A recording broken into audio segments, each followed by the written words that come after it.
नमस्कार दोस्तों, आप सभी का स्वागत है हमारे YouTube चैनल बायोलॉजी ज्ञान बाई अखिल सर।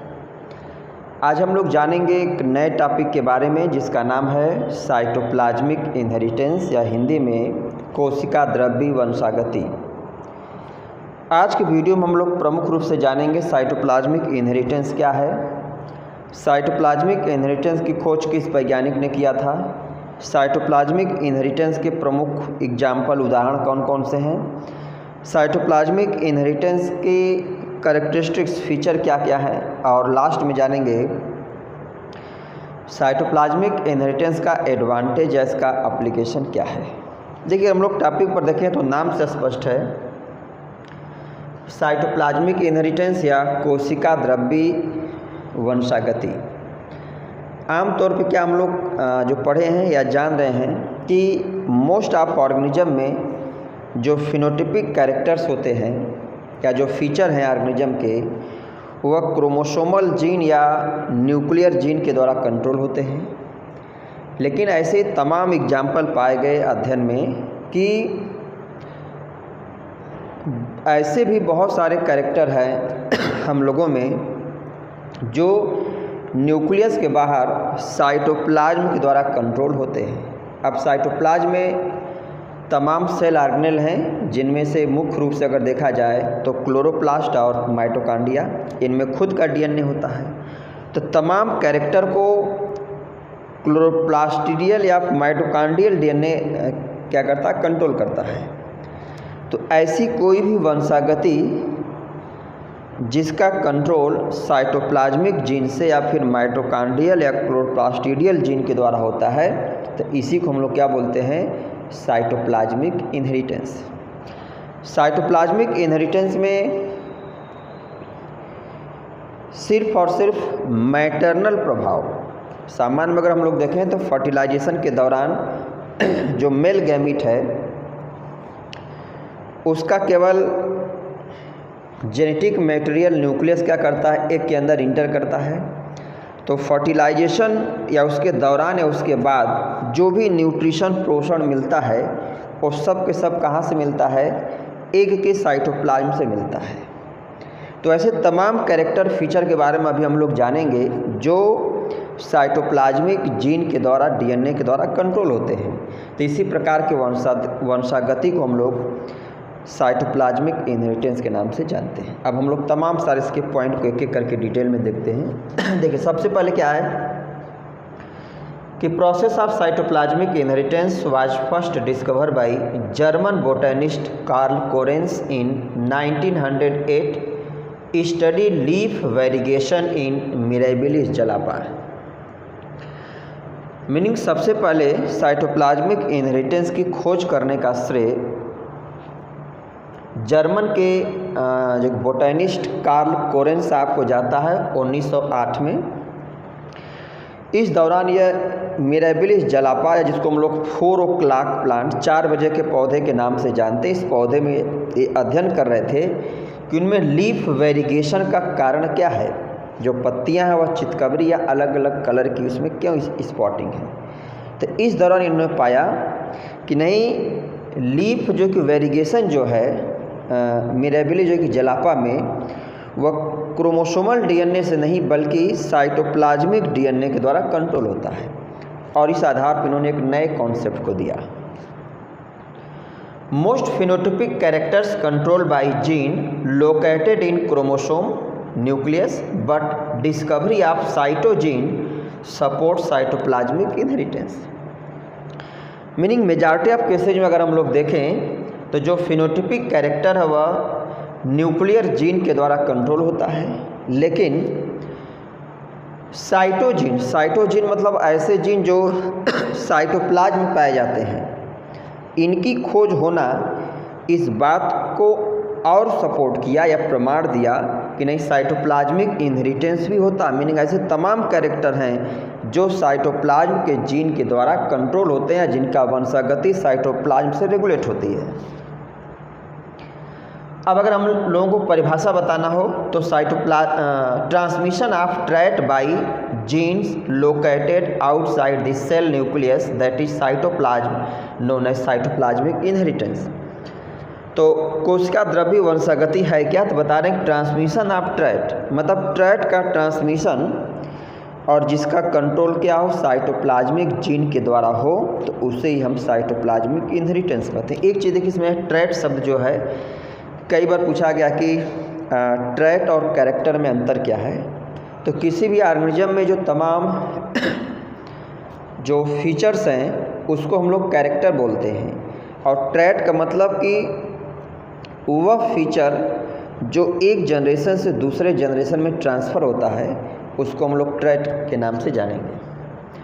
अब देखिए, एक बहुत इम्पॉर्टेंट पॉइंट ये है कि हम लोग साइटोप्लाज्मिक इनहेरिटेंस को और किस किस नाम से जानते हैं। तो साइटोप्लाज्मिक इनहेरिटेंस का दूसरा जो सबसे कॉमन नेम है नॉन क्रोमोसोमल इनहेरिटेंस। क्यों कहा गया, मीनिंग क्रोमोसोमल इनहेरिटेंस का मतलब क्या आ गया, जिसकी वंशागति न्यूक्लियस के द्वारा, क्रोमोसोम के द्वारा हो। और नॉन क्रोमोसोमल मतलब क्रोमोसोम के अतिरिक्त, मतलब साइटोप्लाज्म से। इसी का अगला नाम है प्लाज्मा जीन, मीनिंग वही है साइटोप्लाज्म में उपस्थित जीन के द्वारा जिसका कंट्रोल हो, या इसी को हम लोग प्लास्टोजीन कहते हैं। साइटोप्लाज्म प्रोटोप्लाज्म से तात्पर्य है। प्लाज्मोन के नाम से भी इसी इसको हम बोलते हैं क्योंकि जिसका कंट्रोल साइटोप्लाज्मिक जीन से हो, या इसी को हम लोग प्लाज्मिड या फिर साइटोजीन के नाम से भी जानते हैं। तो इसके तमाम अलग अलग नाम है। कौन कौन से नाम है साइटोप्लाज्मिक इनहेरिटेंस के, तो पहला नॉन क्रोमोसोमल इनहेरिटेंस, दूसरा प्लाज्मा जीन, तीसरा प्लास्टोजीन, चौथा प्लाज्मोन्स, पांचवा प्लाज्मिड्स और छठा साइटोजीन। अब देखिए एग्जाम्पल कौन कौन से हैं। अभी तक अध्ययन में तो इसके तमाम सारे एग्जाम्पल पाए गए हैं, कई सौ से ज़्यादा एग्जाम्पल, लेकिन हम लोग कुछ यहाँ पे 4-5 केवल जानेंगे। जैसे पहला क्या है, लीफ वेरिगेशन इन मिरेबिलिस जलापा, मतलब जो 4 o'clock प्लांट है, 4 बजे का जो पौधा है, इसमें कार्ल कोरेन साहब ने खोजा जो लीफ में जो वेरिगेशन है, जो विविधता उसके कलर में, स्पॉटिंग में, यह किस कारण से होती है, तो यह साइटोप्लाज्मिक जीन के द्वारा होती है। 4 o'clock प्लांट इसलिए इसका नाम दिया गया कि यह पौधा जनरली क्या होता है कि टाइमिंग के आधार पर अगर हम लोग देखें तो 4 बजे के आसपास क्या होता है, फ्लावर जो कि इसमें ओपनिंग होती है, इसलिए इसको हम 4 बजे का पौधा के नाम से जानते हैं। दूसरा है एग्जाम्पल सेल क्वाइलिंग इन स्नेल। देखिए घोघा जो होता है, आप लोग देखा होगा, घोघे में जो उसके कवच बाहरी आवरण होता है उस पर क्वाइलिंग जो होती है, कुछ में राइट हैंडेड क्वाइलिंग होती है और कुछ में लेफ्ट हैंडेड क्वाइलिंग होती है। तो राइट हैंडेड और लेफ्ट हैंडेड क्वाइलिंग जो घोघे के जो कवच में सेल में होती है वह साइटोप्लाज्मिक जीन के द्वारा कंट्रोल होती है। उसमें जैसे एक कैपिटल एस जीन है, घोघे की बात हो रही, इसमें एक कैपिटल एस जीन है और एक एस प्लस है और एक एस जीन है। अब देखिए इसमें क्या है, जो एस प्लस जीन है वह डोमिनेंट है कैपिटल एस पर। तो अगर कैपिटल एस जीन मौजूद है तो ये क्या करता है, राइट हैंडेड क्वाइलिंग जो प्रमोट करता है। अगर जो है कि एस प्लस डोमिनेंट अवस्था में नहीं है, एस है, तो यह जो है कि एंटी क्लॉकवाइज या लेफ्ट हैंडेड क्वाइलिंग को प्रमोट करता है। तीसरा एग्जांपल है कप्पा पार्टिकल इन जो कि पैरामीशियम। देखिए पैरामीशियम में कप्पा पार्टिकल जो होता है वह कैपिटल के जीन से जो है कि कंट्रोल होता है। अगर कप्पा पार्टिकल की संख्या 400s के ऊपर हो जाती है सेल में, तो एक पैरामीसिन नामक केमिकल का फॉर्मेशन करता है, और ये केमिकल जो होता है तमाम अदर एनिमल स्पीसीज के लिए टॉक्सिक होती हैं या पॉइजनस होती हैं। इसीलिए इसको हम लोग कप्पा पार्टिकल को किलर पार्टिकल के नाम से भी जानते हैं। तो पैरामीशियम में कप्पा पार्टिकल का फॉर्मेशन साइटोप्लाज्मिक जीन के द्वारा कंट्रोल होता है। अगर साइटोप्लाज्मिक जीन डोमिनेंट अवस्था में है जो K+ है, तो ए जीन क्या करेगा, जैसे उसमें ये दोनों कैपिटल फॉर्म में है और कैपिटल के स्मॉल के जो कि है जो कि रिसेसिव है। तो अगर दोनों के जीन डोमिनेंट अवस्था में हैं तो ये कप्पा पार्टिकल के फॉर्मेशन को प्रमोट करते हैं, और ऐसे केस में कप्पा पार्टिकल संख्या 400 से एबव हो जाती है तो उसमें पैरामीसिन नामक टॉक्सिक सब्सटेंस बनता है, जो क्या करता है कि तमाम सारे एनिमल स्पीसीज के लिए टॉक्सिक होता है। तो ये भी इसका कंट्रोल किसके द्वारा होता है पैरामीशियम में, तो साइटोप्लाज्मिक जीन के द्वारा कंट्रोल होता है। अगला है मेल स्टेरिलिटी इन मेज। मक्के के पौधे में जो मेल स्टेरिलिटी है वह साइटोप्लाज्मिक जीन के द्वारा कंट्रोल होती है। CO2 सेंसिटिविटी इन ड्रोसोफिला, ड्रोसोफिला जिसको हम लोग फ्रूट फ्लाई के नाम से जानते हैं, इनमें CO2 के प्रति जो सेंसिटिविटी है उसका भी कंट्रोल साइटोप्लाज्मिक जीन के द्वारा होता है। और छठा लास्ट पॉइंट है ह्यूमन माइटोकॉन्ड्रियल इनहेरिटेंस। एक डिजीज का नाम सुना होगा आप लोग, माइटोकॉन्ड्रिया से रिलेटेड है, लुप्त डिजीज। इसमें क्या होता है कि ये जो डिजीज है वो माइटोकॉन्ड्रिया के डिसफंक्शन के द्वारा से जो कि रिलेटेड है, जिसमें व्यक्ति में ब्लाइंडनेस है, बहुत ज़्यादा मतलब पसीना आना, ब्रेन से रिलेटेड जो कि डिसऑर्डर इसमें पाए जाते हैं। तो ये भी जो है कि मनुष्य में ये जो लुप्त डिजीज है वो माइटोकॉन्ड्रियल इनहेरिटेंस के द्वारा होती है। अब माइटोकॉन्ड्रिया क्या साइटोप्लाज्म में प्रेजेंट है, मतलब साइटोप्लाज्मिक इनहेरिटेंस के द्वारा कंट्रोल होता है। अब हम लोग जानते हैं कि साइटोप्लाज्मिक जो जीन है या जो साइटोप्लाज्मिक वंशागति है उनकी विशेषता क्या क्या, उनके फीचर क्या क्या। जैसे हम लोग इसके पहले आप लोग पढ़े होंगे कि क्रोमोसोमल जो इनहेरिटेंस उसके फीचर क्या है, तो हम लोग अब जानेंगे यहाँ पर कि नॉन क्रोमोसोमल या साइटोप्लाज्मिक इनहेरिटेंस की विशेषताएं क्या क्या होती हैं। देखिए इसमें पहला पॉइंट है कि plasma gene are present outside the nucleus. अभी हम लोग पढ़ें कि जो प्लाज्मा जीन होता है वह न्यूक्लियस के बाहर मतलब साइटोप्लाज्म में पाया जाता है या साइटोप्लाज्मिक ऑर्गेनेल में पाया जाएगा। Plasma gene are also self replicating, मतलब न्यूक्लियर जीन की तरह ही साइटोप्लाज्मिक जीन के अंदर भी स्वतः रेप्लिकेट करने की प्रवृत्ति पाई जाती है। तीसरा है it transmitted by only cytoplasm. अभी हम लोग पढ़े जब ये जीन साइटोप्लाज्म में पाया जाएगा तो साइटोप्लाज्म के द्वारा भी इसका ट्रांसफॉर्मेशन होगा एक से दूसरे में। तो जो साइटोप्लाज्मिक जीन है वह केवल साइटोप्लाज्म के द्वारा ही ट्रांसफ़र होते हैं। Like chromosomal gene it undergo mutation, जैसे क्रोमोसोमल जीन में म्यूटेशन होता है उसमें तमाम सारे कैरेक्टर नए कैरेक्टर अपीयर होते हैं। अब वो हार्मफुल भी हो सकते हैं और यूजफुल भी हो सकते हैं। तो वैसे ही साइटोप्लाज्मिक जो जीन होता है इनके अंदर भी म्यूटेशन होता है। यूनिपेरेंटल ट्रांसमिशन, देखिए साइटोप्लाज्मिक इनहेरिटेंस क्या है, यूनिपेरेंटल, इसमें एक पेरेंट केवल मदर का योगदान होता है। क्योंकि पहले हम लोग पढ़े हैं, अभी पढ़े हैं, पहले भी जान रहे होंगे कि जब एग और ओवम, जब एक जो जब स्पर्म और ओवम का फर्टिलाइजेशन होता है तो जब स्पर्म का केवल हेड या न्यूक्लियस इंटर करता है और जो एग है उसका पूरा का पूरा साइटोप्लाज्म जो होता है वह फर्टिलाइजेशन के दौरान उसके बाद क्या था न्यूट्रिशन देने का काम करता है। तो साइटोप्लाज्मिक इनहेरिटेंस को हम लोग मैटरनल या यूनिपेरेंटल ट्रांसमिशन इसीलिए कहते हैं कि इसमें केवल एक का या मदर का केवल योगदान होता है। अगला पॉइंट छठा है नॉन मेंडेलियन रेशियो।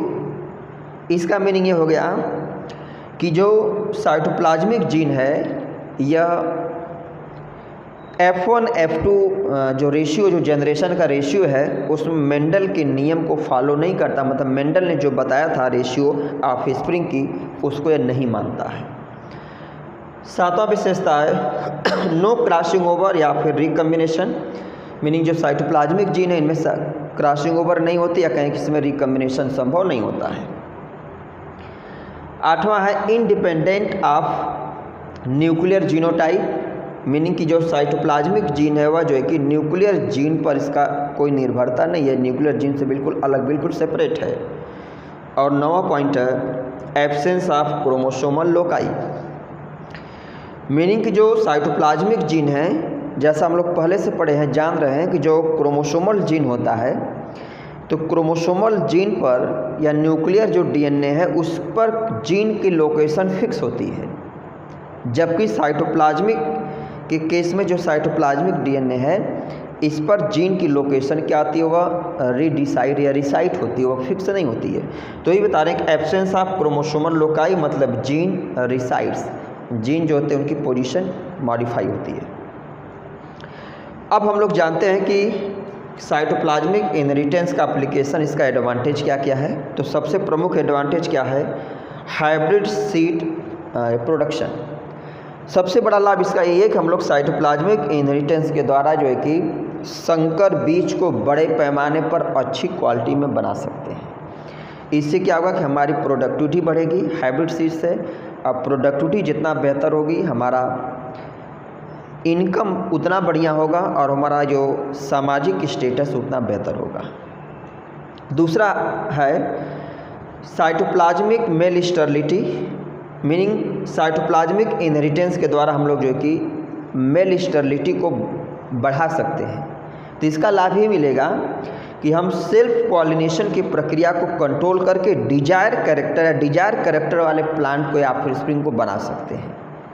तो इसका मीनिंग ये हो गया कि इससे हमें सेल्फ पॉलिनेशन को कंट्रोल करने में सहूलियत मिलेगी और हम लोग एडवांस अच्छे कैरेक्टर के या मनमाफिक कैरेक्टर वाले पौधों को बना सकते हैं।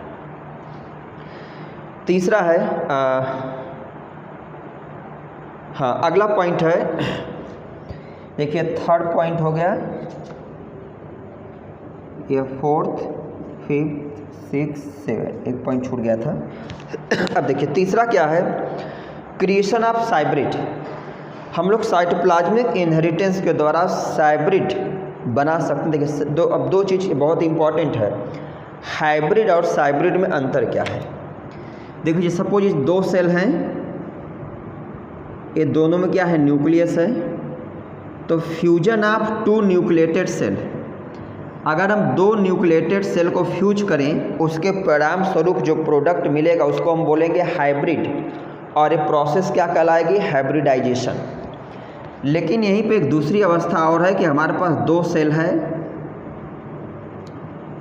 अब अगर हमें ये ज़रूरत है कि हम एक सेल के केवल साइटोप्लाज्म की हमें ज़रूरत है, तो एक सेल से हम उसके न्यूक्लियस को क्या करें, गायब कर दें।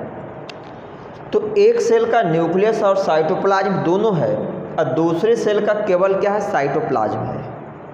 तो इसको अगर हम फ्यूज कराएंगे तो इसमें जो प्रोडक्ट मिलेगा हमें, इसी को हम बोलेंगे हाइब्रिड, और ये प्रोसेस क्या कहलाएगी, हाइब्रिडाइजेशन। ध्यान रखिएगा। तो fusion of two nucleated cell, hybrid process, hybridization, और fusion of nucleated and enucleated cell, एक सेल का न्यूक्लियस साइटोप्लाज्म दोनों हो और दूसरे सेल का केवल साइटोप्लाज्म हो, तो इसके फ्यूजन से जो प्रोडक्ट बनेगा उसको हम लोग हाइब्रिड और प्रोसेस को हाइब्रिडाइजेशन बोलेंगे। चौथा है produce disease and stress resistance species.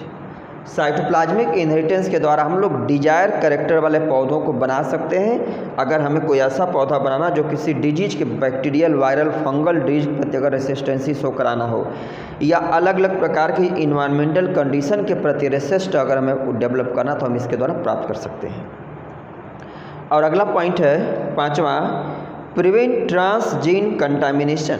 हम लोग ट्रांसजीन के द्वारा जो कंटामिनेशन है, जो तमाम ऐसी स्पीसीज बनती हैं जो डिस्टर्ब करती हैं, आगे जा कर के नुकसानदायक हम लोगों के लिए हो सकती हैं, तो ऐसी स्पीसीज को हम लोग जो कि इसके द्वारा कंट्रोल कर सकते हैं। और अगला पॉइंट है एक्सेलरेट इवोल्यूशन, मतलब इसके द्वारा हम लोग नई नई जातियों का फार्मेशन कर सकते हैं। तो जितनी डिफरेंट या नई नई जातियाँ एडवर्स आएंगी, तो इसमें क्या है कि उतना ज़्यादा नया कैरेक्टर या उन्नत स्पीसीज हमें जो है कि प्राप्त होगी। और छठा लास्ट पॉइंट है इन्हेंस क्रॉप विगर। जो हम स्पीसीज प्राप्त करेंगे उसके अंदर उसके विगर को, या जिसको हम लोग हेट्रोसिस बोलते हैं, तो विगर या हेट्रोसिस का मीनिंग है कि जैसे हमारे पास कोई एक स्पीसीज ए है और एक कोई स्पीसीज बी है, तो ए और बी को फ्यूज करके इसमें हम कोई और भी एक्स्ट्रा कैरेक्टर या जीन को डाल करके हम ऐसी तीसरी स्पीसीज बना सकते हैं जो ए से भी और बी दोनों से क्या हो, बेहतर हो। तो ऐसी स्पीसीज को हम लोग क्या बोलते हैं, विगर या फिर हेट्रोसिस बोलते हैं। तो हम इस साइटोप्लाज्मिक इनहेरिटेंस के माध्यम से हम लोग जो है कि एक विगर, एक अच्छी पोटेंसी की स्पीसीज को भी बना सकते हैं। अब हम लोग अगर लास्ट में जाने कि इसमें कुछ महत्वपूर्ण प्रश्नों का, जैसा हर वीडियो में जानते हैं, देखिए सबसे पहला प्रश्न इसमें है कि साइटोप्लाज्मिक इनहेरिटेंस या कोशिका द्रव्य वंशागति क्या है। तो हम लोग बोलेंगे कि कोशिका द्रव्य के द्वारा जिन जिन कैरेक्टर का ट्रांसफॉर्मेशन होता है एक जनरेशन से दूसरे जनरेशन में, तो इसी प्रोसेस को हम लोग क्या बोलेंगे, साइटोप्लाज्मिक इनहेरिटेंस। और जो जीन इस प्रक्रिया में इन्वॉल्व होगा उसको हम लोग साइटोजीन या साइटोप्लाज्मिक जीन के नाम से जानते हैं। चूँकि ये इनहेरिटेंस क्रोमोसोमल जीन के अतिरिक्त में है, इसीलिए इसको हम नॉन क्रोमोसोमल इनहेरिटेंस के नाम से भी जानते हैं। साइटोप्लाज्मिक इनहेरिटेंस की खोज किसने किया था? तो साइटोप्लाज्मिक इनहेरिटेंस की खोज करने का श्रेय 1908 में जर्मन के बोटनिस्ट कार्ल कोरेन साहब को जाता है। इन्होंने मिराबिलिस जलापा या 4 o'clock प्लांट में लीफ में वेरिगेशन का कारण क्या है उसका अध्ययन कर रहे थे, तो उन्होंने पाया कि नहीं, मिराबिलिस जलापा प्लांट में लीफ वेरिगेशन का जो कंट्रोल है वह न्यूक्लियर डीएनए से न होकर के बल्कि साइटोप्लाज्मिक जीन से है, और इस आधार पर उन्होंने एक नया कॉन्सेप्ट का खोज किया। इसके बाद जो है कि इसको हम लोग किस किस नाम से जानते हैं, तो साइटोप्लाज्मिक इनहेरिटेंस को हम लोग non chromosomal inheritance, plasmons, cytoplasmic inheritance, ठीक है, प्लाज्मा जीन, प्लाज्मिड, साइटोजीन, तमाम अलग अलग नाम से हम लोग जानते हैं। एग्जाम्पल में हम लोग देखें, लीफ वेरिगेशन इन जो कि मिराबिलिस जलापा, दूसरा बहुत कॉमन एग्जाम्पल है सेल क्वाइलिंग सेल, घोंघे में कवच की जो क्वाइलिंग होती है। इसके बाद कप्पा पार्टिकल पैरामीशियम में है, मेल स्टेरिलिटी इन मेज है, CO2 सेंसिटिविटी जो कि ड्रोसोफिला, और ह्यूमन माइटोकॉन्ड्रियल इनहेरिटेंस, इसके तमाम एग्जाम्पल हैं। इसके हम लोग फीचर विशेषताएं पढ़ें और फिर लास्ट में इसके प्रमुख हम लोग एडवांटेज एप्लीकेशन को जानें। तो ये था दोस्तों आज का वीडियो। ये प्रश्न 5 नंबर में लगभग हर साल फिक्स बहुत ही महत्वपूर्ण है, तो पूरे वीडियो को आप लोग बहुत कंसंट्रेट होकर बिना स्किप किए हुए देखिए। हाँ, वीडियो अगर आप लोगों को पसंद आती है, अच्छी लगती है, तो आप लोग चैनल को हमारे अवश्य जो सब्सक्राइब करिए, लाइक करिए और शेयर करिए। धन्यवाद।